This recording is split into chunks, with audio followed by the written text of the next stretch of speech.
precious moment. I don't like to lose a precious moment of time with my teacher. I'm gonna start.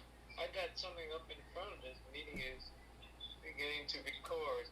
Yeah. There's something shielding your face. Not my Yeah, it face. says beginning to record. There's probably a place you can click on that to basically agree to let it be recorded.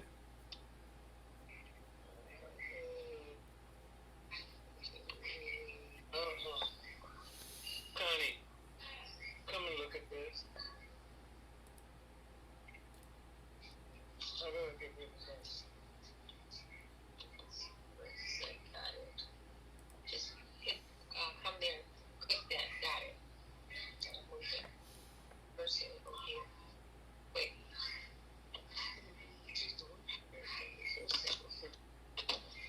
Thank you. Thank you, Sister Connie. So, how are you? Oh, I'm fair in the middle, brother. Fair in the middle. I'm doing How good. you? How's my sister and your beautiful son? Oh, well, my beautiful wife went out and did 5 rounds of boxing, of Thai boxing, just very lightly because she's coming back. But I'm very proud of her for wanting to do that. And I can't wait. And she wanted to do that on her own because she said she'd be embarrassed for her coach to watch her. So, but she did 5 rounds, and that's halfway to the 10 that is her ordinary schedule, 10 3-minute rounds. Um, so by next weekend, I'll be coaching her again, and Uh, that's great. Jason is doing great, and he's enjoying his summer. But I'm having him do a little bit of work 5 days a week so that he doesn't get out of the habit. Letting him know that that this is the path that I'm setting so that he can gain the skills he needs to be able to support himself. Um, okay. so Okay. Well, it's all good. yes, sir. I'm gonna tell brother Steve Mesby you make him look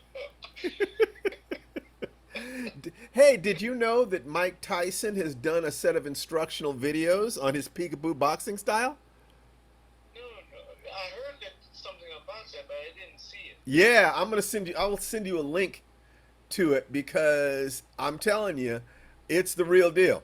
He's. I don't think I've ever seen a champion at his level actually do an instructional video on it, and he still moves beautifully. My God, he's powerful and fast, and strong and balanced. That is a scary human being. Oh, yes, sir. And back in his day when he learned that movement, he was very difficult to hit because he was in constant motion. That's right. Right. So, very difficult. I had that in my footwork, Steve, when I used to fight. I had that in my footwork. I didn't know to move my head in the manner in which he does. But then it's too big thing. You kick moving like he's moving. But I had to keep my head up, but my feet moved really excellent back in those days. Yes, it was. Yes, it was. I'm sorry that there isn't more video of you, but at least there's a little bit. There's a little video. That Carlos Bunda video would be great. It doesn't. It's not up there anymore. I don't know who's got that, but somebody pulled that down. So it was a video of me. Yeah, of you fighting Carlos Bunda. Oh, Bunda, yeah. I remember that. That was sneaky on Parker's part because he called me up one day and said, Steve, what are you doing Sunday? I said, at that time I wasn't doing nothing on Sunday. I was just be hanging out or something. He said, I want you to come out to school on Sunday. I said, what school? He said, send him up to school. So I said, okay. He said, I want someone for you to meet. He had me to meet Carlos Bunda. But at the time, I had just made black belt about 2 or 3 weeks before that. So I didn't know who Carlos Bunda was. And they had us to fight. You know, he wanted to see how well I would be able to do because Carlos Bunda was the international champion at that time. And he had us to fight. I beat Carlos to death. I know. Huh? The first time you fought him at a tournament, though, I think you still won, but it wasn't as much of a shutout. He was more ready for you that time, but you still beat him, if I Oh, remember right. we almost was when they said the international world champion. I was just sitting there waiting because I had won lightweight champion at that time. Lightweight champion at that time because they had three divisions at that time, which was Carlos Bunda. And they said, Carlos Bunda. I still didn't remember the name until he walked by. The guy was at Parker's School, and it was the same guy. But I had a good time with him. He's an excellent fighter. Well, he certainly seemed to respect you. It's kind of a shame that that video has been taken down because I'd love to study it, but at least I got to see it. Yeah, I have never seen me fighting him except for when I fought him. The film, the film I saw Chuck Sullivan had it at one time, and I did see it, you know. But that was in the '60s that I actually fought him. Well, the beautiful thing is that if that video exists, eventually we probably will be able to get our hands on it. I think that if the God, I forget what his name is, but Sijo Alferos has it. Oh, yes? Yeah, he just won't share it. Oh, did you ask him? Yeah, I did, and he was not comfortable with it. And I understand why. Apparently, it was up on YouTube, and people were making some rude comments about Carlos Bunda, because you were embarrassing him, and so Mr. Bunda probably asked if they would take it down because it's embarrassing, and I think Sijo Alferos did that. So the people who made rude comments kind of ruined it for the rest of us. I didn't think that it was such a bad fighter. And I was fighting for my life out there. So I didn't see how did they consider it to be bad? They weren't out there. No, I mean, but on the video, it looks like you're primarily just kicking him, but you were all over him. I mean, it's like it looked like a shutout. It really did. I mean, he was totally caught by surprise, and you just riddled him. So it really was impressive. I can understand why he might feel a little embarrassed by it. Like I said, once he understood what he was fighting with, the next time you fought him, from what I understand, he did much better. But that first time, it looked to me like you were just all over him. I fought him twice. Once at the school and once in a regular tournament. I never fought him anymore after that time. Okay. We had a good fight. I thought we had a good fight. Yeah. How about the first time when you were just at the school? Did you still think that was a good fight? Well, I found out that I could handle him. Yeah. He came down to school. I found out I could handle him. But I was just, like I said, I was shocked to see that this was the same guy that Parker had set me up to fight. He knew that I could beat him after we fought in the school. And still, he came out as the international champion. I was shocked. And I thought, man, I've already fought this guy once. But I didn't know that he was the international lightweight belt champion. Yeah. Well, But Parker did that. Parker did that. I think he was being very mischievous. Yeah, he set that up. That's So, great. But I think that maybe you should get in touch with Sijo Alferos. You still on good terms with him? I don't know. But I can get in touch with him and see if he's got that tape, and if he has, if I could probably get a copy of it. Yeah, I mean it's probably sitting on YouTube. He could put it on YouTube on a private channel, or he could put it someplace and give you a password to be able to look at it that can't be shared with that look at it once. But I think that it's only fair for you to be able to look at it. But talk to him and see about that. I think he's trying to be courteous. I think. Well, I'll check and see. But I didn't really understand that it was embarrassing to Carlos Booker because I really liked him. And I think that he's in our day, we were both excellent fighters. Yes. And he excellent fighter. For that time that we fought, I was a better fighter at that time. On that day and that time, he wasn't ready for you. So yeah, it's all good. It's all good. How are you doing in general? How's your health and how's your training coming? And just life. I'm doing great. I went to the doctor and he found that my there's a vein in my leg that it allows blood to flow in the same direction that it's going down. It allows it to flow back up, so it's what's doing it is plaque in my vein. So they want to go in and get the plaque out. And at that time, he said I should be able to move like I want to move how I want to. Yeah.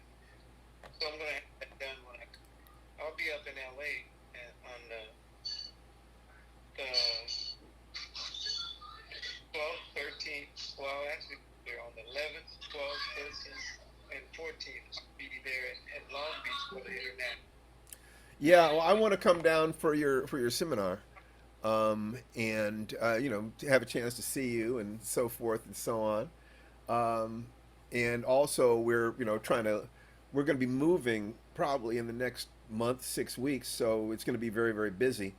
But then after we get settled in and after we come back from Chicago, where we're guests of honor at the World Science Fiction Convention, I want to make a plan to come out and see you, and come out there. And also, I want you to make sure to talk to Sister Connie about how I can donate money, to the BKF. If you have a tax-free, a situation set up, then I'll dedicate it. I'll donate to that. Otherwise, I just donate it directly to you and know that do with it as you see fit. Um, so it's all Just if you could ask her that'd be great. Okay, I'll do that today. Great. As I know that you're training these young men and women to be strong, and I can't think of anything that's more important than helping to support that. Oh yes, sir. I don't know if I said this, but I said that I was talking about water. I mentioned you water. I said if you look at water is never on the defense. It is either offense or offense. But you cannot put moving water on defense. And I said that is a science. If you think that way, that you only in your class for fighting you only have offense and counter offense. There is no in your science for fighting. So so that is how I built my fighting science. Offense, counter offense. I consider seeking to be offense. I consider conforming to be counter offense. That's what water does. It seeks and conforms. Seeks and conforms. Yes. That if you look at water, anytime it touches something, it conforms. Yes. Meanwhile, you can see it moving like a snake or something. It's always seeking. But the minute it touches something, it conforms. It can either go over, round, or through, or just knock it down. Whichever one it decides at the power level, it's moving at the temperature. So I use that in my fighting science. That I use seeking and conforming. But I also use the language. Water, moving water, it continues to flow, shift, change, and create, which is adaptability. The brain does the same thing, or it can do the same thing in the direction we're going to. It can flow, it can shift, it can change, it can create adaptability. Hang on for a second. Deny. You guys get out of the doorway because I'm on the computer right now talking to someone. Go outside and talk, not on the stairwell. Excuse me first. No problem. Oh, I forgot what I was saying. Oh, you were talking about water conforming and seeking. Oh yes, sir. Brother, that is a beautiful way to think of the science of fighting. If you understand the language of water, and it does speak the language. See? And when you hear me say seeking and conforming, I actually do that as I'm moving and around and getting right. I'm seeking, and whatever opening there is, like water, I'll get that opening. You understand? Yes, I do. And you, I'm just thinking about how true that is. It's very true, and it's true in a number of different fields. It's not just true in martial sciences. It's true in much of in life too. If you're like water, you're always following the law of gravity, flowing downward, and water always eventually gets back to the ocean, no matter what changes it might have to put you might have to put it through. It will eventually get back to the ocean. So it's always yes, seeking, always adapting. that's right. And moving water, you cannot stop. That's the beauty of it. I debate with people who say, well, they put up a dam and they stop it. I said, no, they don't. There's a point in which they have to open that dam, let that water out. It is seeking, and it will never stop seeking until the dam either get knocked down or you open up those doors and let that out. Like that, if you look at water when it comes in, it's the dam. Boom, it rolls back, comes right back again. Boom, and it goes on forever as long as that water is moving. And there's nothing that can withstand that except for maybe into 10 years they have to do something with that dam, or either they have openings in to be able to let water out, get some of the pressure off of it. But it will definitely tear down. When you have a certain mindset in the science of fighting, and you say, like Bruce said, his element of fighting was water, but he never fully explained how to use that water. He only said you put it in a teacup, it becomes a teacup, which means it conforms to whatever it goes into. And that's, I use that term conforming too, but I use it in this fighting, that seeking is up, conforming is counter offense. When you throw something, I check it this way, and if my hand is up here, you throw one this way, I can look this way, or I can check it back. My science for fighting is a water language, so that's why I place hands in certain. It's like a guy practice. He throws a punch so I can check it with my left side. He throws a punch where I can check my right side. All I do is do bone sound from that. Check it here, but you can't see that. Let me see if I can. Yep, I see it. I see it. Yes, And then sir. cross bone sound from there. Now, the water language is checking it here, but at the same time, I'll tap that hand that came out that I checked with the bone sound. As I check it, I'll slap you into the groin. As I slap into the groin, depending on the angle of your head, I can hit you with a forearm elbow and make you cross over to the left side. If I can do that with this hand here up in my face, I can now hit you, boom, and rotate this right behind it and come. That's a water link. If you understand how to mind, I can't speak. I can speak a pure water link in the realms of fighting. There's limitations to real water, to the human body water. And because I know there is a limitation, I have to find a way with the use of the water, language, and the use of how I can use my physical fighting language like water. And you can do that, my brother. You can do that. And that's what I do. Like I said, when I hit him with a groin and his head dropped, all I did was pop his head to my left side, hit him with a hand that's already up in my face, and the other hand is rotating circle coming to follow that as it goes out. That is a water. But I can also go hit him with this hand, slap him in the face with the opposite hand, rather than follow with a fist. I can hit him in the face with the left hand, slap him in the face with the right hand, and fire back with the left hand. Do you see what I'm? That's a water link. Yes, sir. In the understanding of how to deliver that water link, I can change that any kind of way from head to feet, and doing that water. That is excellent, brother. It's okay. But that is excellent. And That the is that science, is real. That is real wisdom. That is real science. Beautiful. yes, sir. And you can change it. And when I'm fighting, I can change it in midstream of fighting. I have no idea that that understanding is going to come. But when I can send it towards the target at an average speed of 24 billion per second, which means that I don't think, but I know that I do. I understand the speed of human thought, and there's no limitation on the speed of human thought.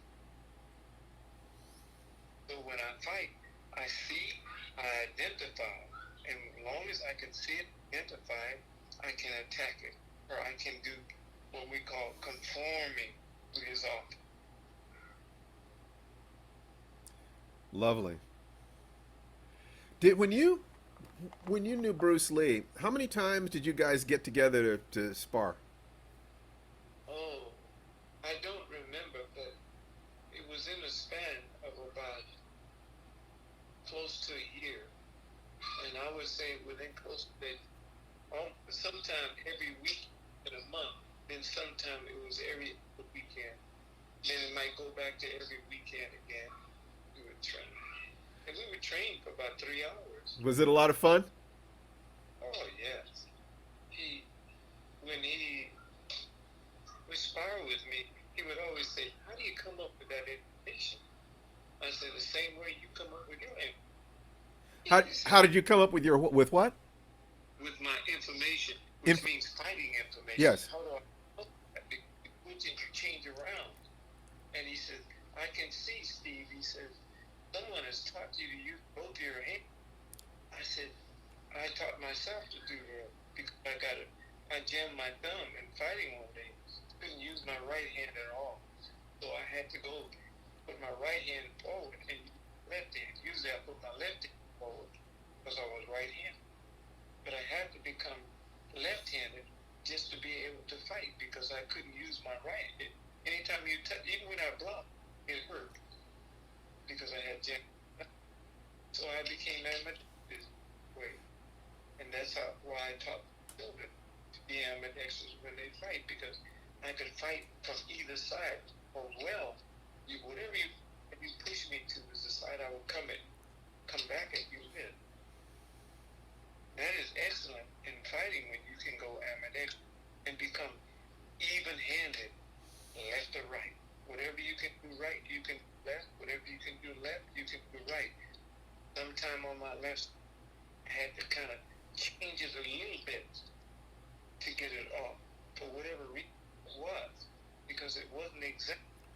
We have two halves of the body, and those two halves are actually different. Even though you can teach both sides to do the same thing, it will not be the same. Because the right side and left side of the body delivers in a different way. Even though it is so similar, you may not be able to see the difference, but the deliverer, he sees a difference in the way he delivers the left. And sometimes your unequal hand, or the hand that is the weak, supposed to be the side, become better than the strong side in doing some of those things. But both sides are wrong. What you want to do, even though it's different, you want to make equal. It may not be equal in the lift of that strength because you may have to change it a little bit on your then from your right. But I try to transfer that information from my right to my. They're close together. I deliver them either right or left. The angles in which are 45 degrees, I can deliver all of my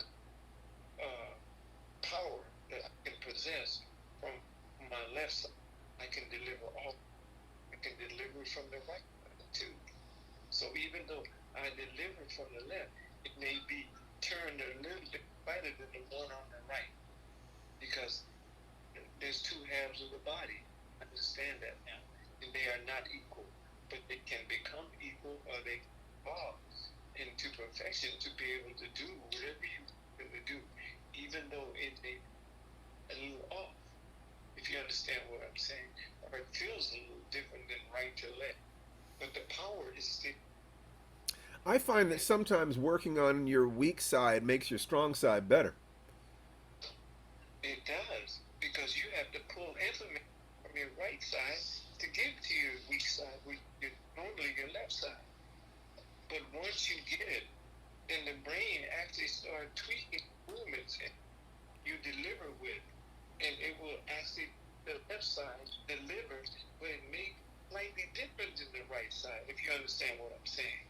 See, you can deliver that 100% that power on the left side, 100% power on the right side. And there are some things you do on the left side that you try to give to the right side also. Because it seemed to be that the left side, I generated more power with my doing a movement than I do with my right. So I tried transferring that to my right side by just tweaking it a little bit each time I make the movement with it until I get 100% of the same power on each side. But it's still different, if you understand what I'm saying. Yes, I do. It may never become exactly alike because of being two halves of the body, and they will never be exactly alike. You look at them, they're not alike. If you actually look at one and then look at the other, Brother Steve, they are not alike. See? But it seems that it is when you're looking at it. You're looking at one person that has two halves. I use that in the science of timing to make you understand how to deliver this stuff. See what I'm fighting. And delivering your science for fighting, it can become magnificent. And when you're fighting, I was showing it the other day. One of my students said, when you're in close, that he said you can get too close to deliver blows and stuff to your opponent. And I said, I developed a way where I'm too close. I may not be able to hit him with the full power, but I'll use the science of bone on bone when I deliver that. He said, okay, what if I lean toward you and right here in your face, how are you going to deliver enough power into me to be able to hurt me?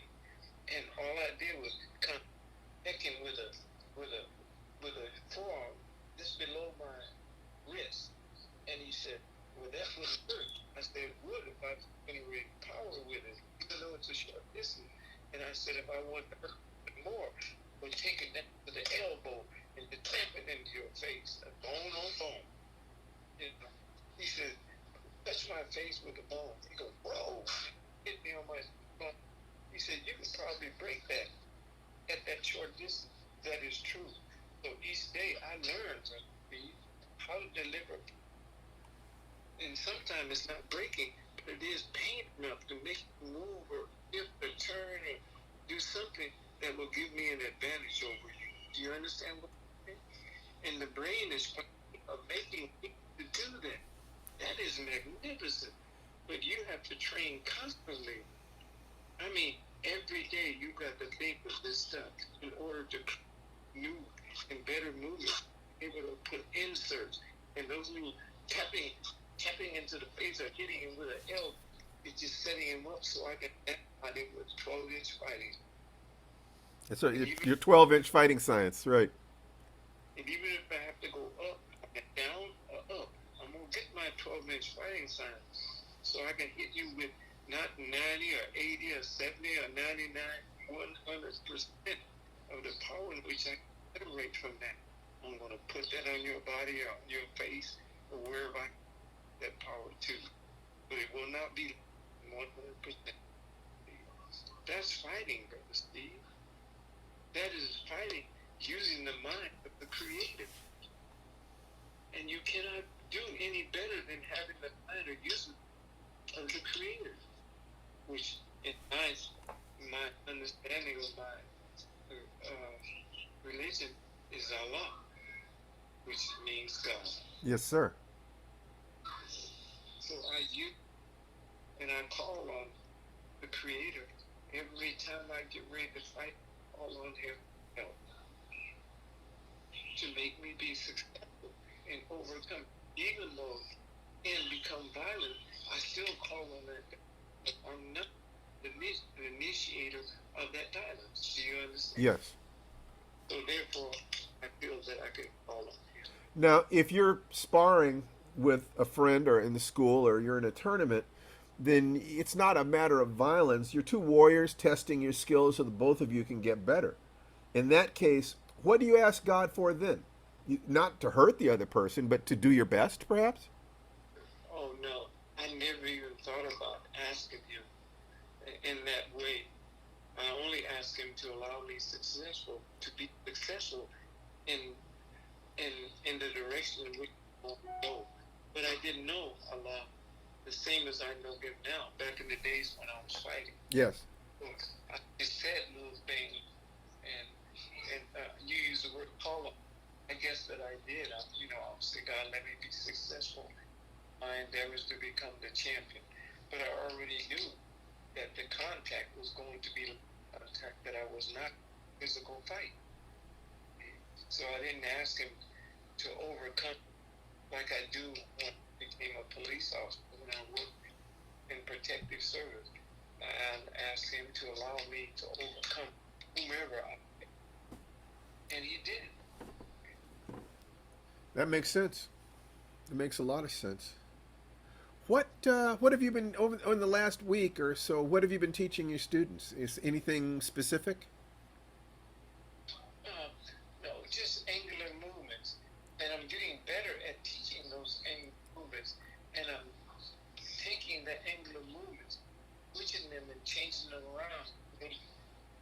Them understand that when I teach you something, you don't have to repeat that one thing over and over again. You add and take out and put stuff into that according to the language in which your opponent is presenting. And he is presenting a Brother Steve, that you can follow. It's like going to a country and you learn that language. But in the science of fighting, every country, every person speaks that same language. So you don't have to go there to find the language that he speaks. You just create and adapt to that language that he's speaking by looking at angles. And every fighter, the language of angles. Until you understand, you won't know how to actually attack your opponent. You just hit him, Brother Steve. When you understand angles, you will attack angles that even to you, if you understand what I'm saying. I'm reading those things of that language that he's presenting.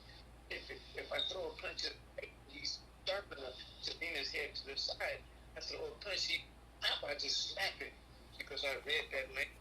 And I read that language with my hand this far from his face. When I go, his head was this far because he's weak. Man, I just slap him in the face and then follow up with. Do you understand what I'm saying? He speaks a language. I've learned to read the language in which the human body speaks in the science of fighting. And when he speaks that language, I'm right on him with an answer to that language. It's like me talking to him, but in a fight. So, how are your students picking it up? They're starting to. That's great. But I didn't give this to my first, second, and third generation. I'm only giving it to my fourth gen because they're here. And my first, second, some of my third generation, some of them are learning. But I'm getting better every day, Brother Steve. Even though I'm not as mobile as I was before. You know, somebody told me the day when I was talking to him, one of my students said, you know, when Allah takes something for you from He always gives what you need. Oh, I thought you were the children. He was short. That's my daughter talking to me. But when Allah takes something from you, He also gives you something to take the place of that. I'm finding that to be true with my leg. I'm finding that I'm moving my feet more and more better every day, but my hands complement the movements in which I can make with my feet, if If you understand what I'm saying, I know that if you push me, then I know that I'm going to go in the direction you push me, and there's nothing that I can do. I can't change that direction, so I try flowing with it. I also know that I can't move my hard enough. Sometimes, if you push me hard enough to balance that, I'll fall. But I'm learning how to switch the body. When you push, I'm learning how to slide. When you push me, say you push me on my right side, I'm learning how to slide my right foot back when you push to get that balance. If you understand what I'm saying, I Yes. couldn't do it before. I would stumble back. Now I'm sliding my foot back at my balance. So if I continue in this direction, then we're gonna get better at that. I'll be able to slide those movements out of the way because I'm using a water length of skimming. Like you can throw a rock on the water, and you can throw it. It might hit the water 1, 2, 3, 4 before it goes into the water. It'll continue to skim on the water. And thinking about that, I'm doing that with my foot. As I go back, I let it slide back until I'm in a position where I can now recover from being pushed in that way. If you understand what I'm saying. The brain will make or find a way, brother. When you when you lose something, you gain something in some other way. And I'm finding that out in an older age than what I was. You couldn't push me down. I could catch my balance. Even when I stumble or something, I could catch my balance. Well, if you push, I have to find a way to get that balance. I'm finding it now by being able, when you push me, go with that pushing, let my foot come back to get to a certain point where I can feel that now I can catch myself where I won't fall. That is being sensitive to the body, sensitive to anything in which you want the brain to actually help you in finding a way, making or finding a way, not finding, but making or finding a way to recover from whatever is wrong with you. In the sense of, I can do it in fighting. I don't know how to do it in healing or something like that, but I can do it in fighting. I'll make or find a way to be able to overcome, or to be able to get where I need to. And I'm starting to do that more and more as I train. But my age isn't younger in the sense of the number. It is getting younger in the sense of movement. Do you understand? Yes. Because without my legs, I become almost where I'm immobile. But now so I shift and I'm starting to move my body a little bit now, where I'm becoming more mobile. And with that being more mobile, then the rest of my body function better also. And I'm able to overcome or move from things that I wouldn't be able to move normally if I allowed myself to stay as I am now, as a person that can't move that well. But I'm starting now to actually. I hope you don't mind me grabbing something to eat because No, not at all. In fact, we're almost done here today. But I just man, this is just you've been giving me pure wisdom today. This is just pure martial science. I love it. I love it. I'm so glad that I'm recording this. oh yes, sir. That's just great. Well, listen, my wife and we're having our 24th wedding anniversary tomorrow. So we're going to go out and celebrate a little bit today. Got ourselves a luxury hotel suite, and we're going to have a nice dinner tonight and hang out. And but I wanted to touch base with you, and I hadn't talked to you for a couple of weeks, and hadn't got this video. So once again, next week I'll be bugging you again. Oh yes, sir.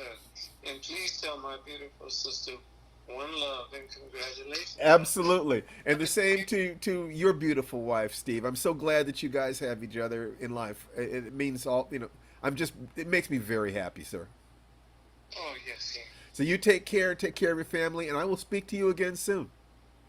Oh, yes, and I thank you for the call today, black man. All right. Take care. Bye bye. You too. One love, black One man. love.